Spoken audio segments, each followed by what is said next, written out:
안녕하세요. 한류 소식과 해외 반응을 소개하는 한류클래스TV입니다.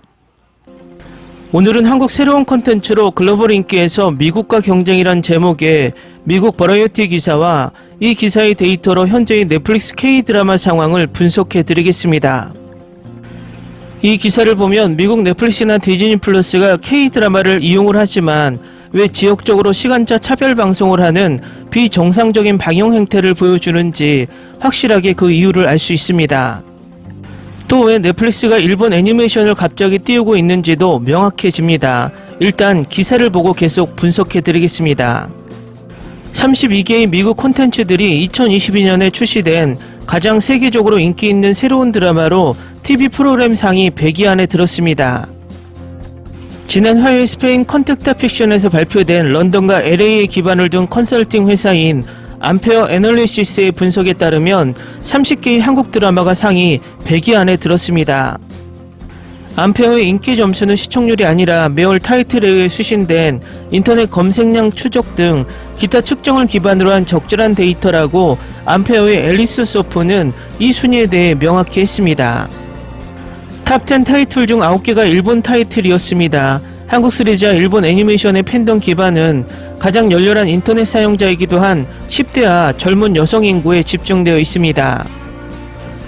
인구 통계학적 편향이 확실히 도움이 될 수 있습니다. 이것은 콘텐츠를 둘러싼 팬덤의 존재를 확인하는 데도 확실히 도움이 됩니다.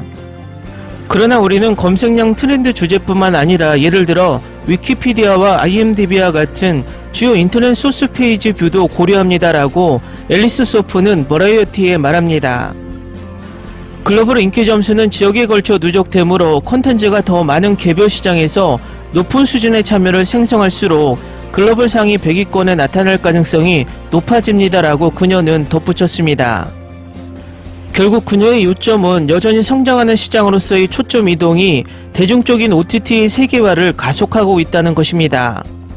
새로운 프로그램에 초점을 맞춘다는 것은 현재 지구상에서 가장 인기 있는 많은 프로그램인 2022년 시즌제 드라마를 제외했기 때문에 집계에 포함되지 않았다는 것을 의미합니다. 예를 들어 6월 12일부터 18일까지 넷플릭스에서 상위 10개 영어권 TV 드라마 중 5개가 시즌제 속편이었습니다.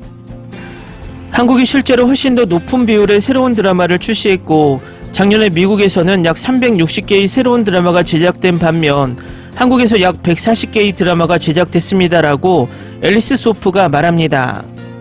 이 수치는 전 세계적으로 한국 드라마의 인기 급증을 확인하는 다른 통계의 추가적인 통계적 뒷받침을 제공하는 역할을 합니다.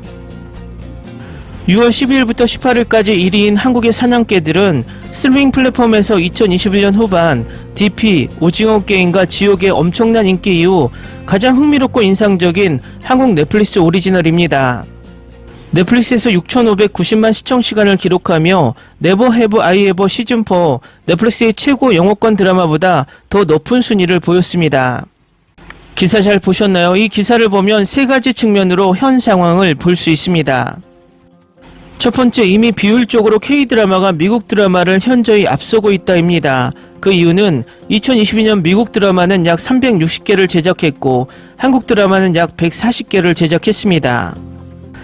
미국 드라마 360개 중 인기 프로그램으로 올라선 작품은 32개 작품이고 한국 드라마 140개 중 인기 프로그램으로 올라선 작품은 30개 작품으로 비율적으로 압도적이며 즉 질적으로 미드보다 앞서 있습니다.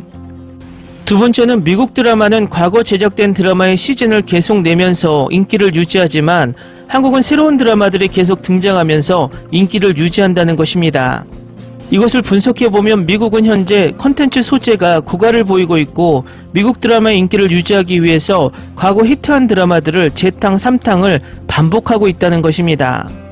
이것은 미국의 디즈니나 마블 또한 마찬가지입니다. 계속 반복되는 같은 소재의 노출은 세계 시청자들에게 반가움도 있지만 식상함을 가져다 준다는 것입니다. 하지만 한국은 넷플릭스에서 히트한 인기 작품과 국내에서의 몇 작품을 제외하고는 시즌제 드라마가 지금도 현저히 적다는 것입니다. 그 이유는 미국 드라마 영화에 그동안 소재를 제공한 마블 코믹스나 DC 코믹스 소재가 고갈을 보이고 있지만 한국은 웹툰이라는 소재와 그동안 축적된 드라마 작가들의 소재가 많이 남아있다는 것입니다. 결국 미국은 자본은 최고이지만 이 드라마 전쟁에서 총알이 계속 고갈되고 있고 한국은 자본은 적지만 총알은 아직 여유가 있다는 것입니다.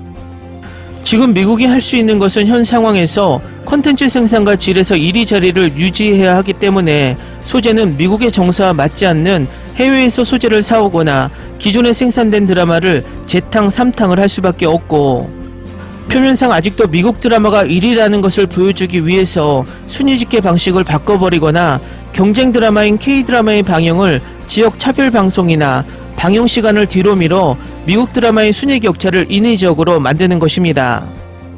그리고 미국 드라마 겹치지 않아 경쟁하지 않고 세계적으로 인기를 얻고 있는 일본 애니메이션을 적극적으로 밀어서 미국 드라마의 빈자리를 채우려고 정책을 바꾸고 있다는 것입니다.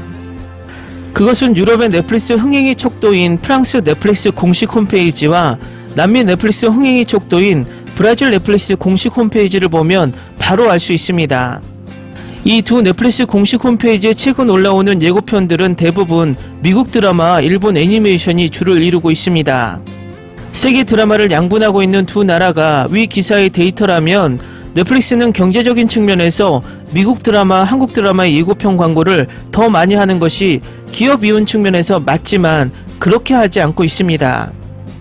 결국 넷플릭스나 디즈니 플러스의 현재 한국 드라마 지역 축소 방영은 한국 드라마를 철저하게 이용하되 미국 드라마보단 높은 순위로 올라가면 안 된다는 철저한 자기 방어, 한마디로 미국 콘텐츠 보호에 초점을 맞추고 있다는 것입니다.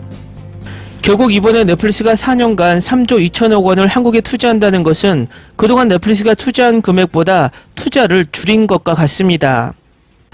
넷플릭스는 평균적으로 K 콘텐츠 투자에 매년 2배를 늘려왔고 2023년 투자액이 8천억이었습니다.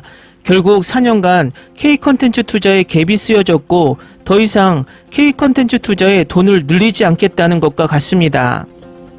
또 이번에 넷플릭스 CEO 토드 사란도스는 한국에 와서 약 3.2조 투자금 속에는 우리나라 작가에 대한 투자금도 포함된다는 이야기를 했는데, 이것은 소재 고갈에 허덕이는 미국 콘텐츠 환경에서 한국의 소재를 적극적으로 사겠다는 이야기와 같습니다.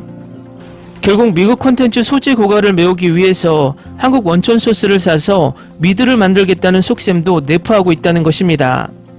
그것은 넷플릭스가 이번에 시도한 미국이 만든 엉터리 K드라마 엑소키티로 이미 시작된 상황으로 보입니다.